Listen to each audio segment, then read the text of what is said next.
લાઠી Santokba medical centre Lalji દાદાના વડલે કૃષિ મેળાનું કુલપતિ ડોક્ટર ટીબડિયાની અધ્યક્ષતામાં પ્રારંભ. ખેતીનો ખોજમાં લાઠી સંતોકબા મેડિકલ સેન્ટર લાલજી દાદાના વડલે કૃષિ મેળાનો કુલપતિ ડોક્ટર ટીબડિયાની અધ્યક્ષતામાં પ્રારંભ. લાલજી દાદાના વડલાની શીતળ છાયામાં ચાલતી અનેકવિધ સેવામાં વધુ એક સેવાનો ગોવિંદભાઈ ધોળકિયાના દૂરદેશીએ પ્રારંભ. ખર્ચ વગરની ખેતી, ઝેરમુક્ત જીવનની વધુ એક સેવા શરૂ કરતા શ્રી રામકૃષ્ણ એક્સપર્ટના મોભી ગોવિંદભાઈ ધોળકિયાની દૂરદેશીએ નવી મુહિમ ઉપાડી.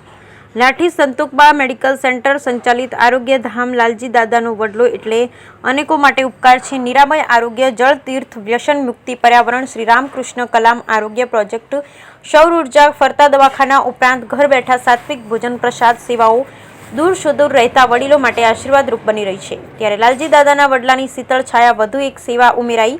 ઋષિ કૃષિ કેન્દ્ર દ્વારા આયોજિત ખેતીની ખોજમાં પ્રાકૃતિક કૃષિ મેળાનું આયોજન કરાયું હતું, જેના ઉદ્ઘાટક શ્રી ડોક્ટર સી.કે. ટીબડિયા સાહેબ, કુલપતિ શ્રી પ્રેરક ઉપસ્થિતિ પ્રજ્ઞ શ્રી જગદીશ પ્રસાદ પારીખ તેમજ સંતોકબા મેડિકલ સેન્ટરના ચેરમેન રાકેશભાઈ ધોળકિયા, કૃષિના ઋષિ પ્રફુલભાઈ સેજળિયા સહિત આરોગ્ય ધામ લાલજી દાદાના વડલાના તમામ ટ્રસ્ટીગણ, લાઠી તાલુકાના 35 જેટલા ગ્રામ્ય વિસ્તારોના સ્થાનિક અગ્રણી, સામાજિક સ્વૈચ્છિક સંસ્થાઓના અગ્રણીઓ, ખેડૂતોની ઉપસ્થિતિમાં સફળ કૃષિ મેળો યોજાયો. કંઈક નવીનતમ સમાજ ઉપયોગી અભિયાનોને વ્યાપક બનાવવા માટે ટેવાયેલ શ્રી રામકૃષ્ણ એક્સપોર્ટના મોભી ગોવિંદભાઈ ધોળકિયા નવનિયુક્ત રાજ્યસભા સાંસદ શ્રીના માર્ગદર્શન હેઠળ ખેડૂતો માટે નવી મુહિમ ઉપાડી છે.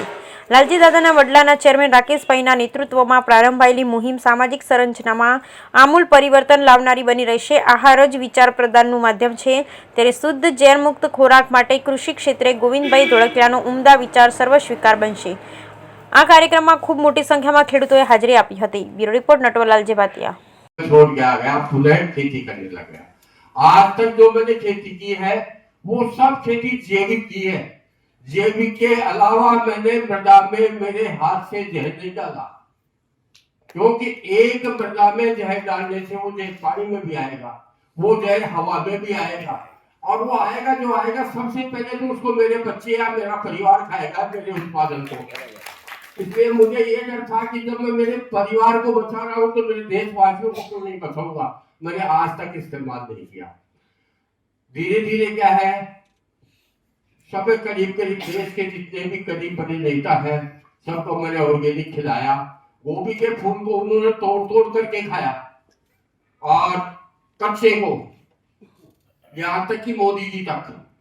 तो मैं ये कह सकता हूँ कि ऑर्गेनिक में जो है वो और नहीं. और दूसरी बात ये है, ऑर्गेनिक करने के लिए लोग उत्सुक इसलिए नहीं है कि जो पुरानी पद्धति है वो लुप्त हो गई है. मेरे पास joint director agriculture, deputy director, ये सब पर्पल आदमी ट्रेनिंग लेने के लिए आए.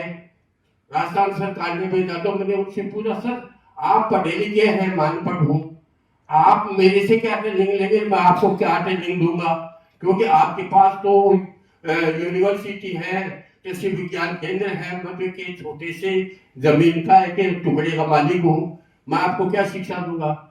तब उन्होंने बताया था कि हमें पढ़ाया गया है वो भी रसायन पढ़ाया है.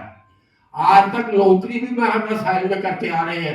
अब जब 2-3-4 साल नौकरी में बच गए, अब कह रहे हैं जैविक करो, तो जैविक तो वही बता सकता है जिसकी उम्र 70 वर्ष से ज्यादा हो, क्योंकि उन्होंने बुजुर्गों को देखा है, करता है.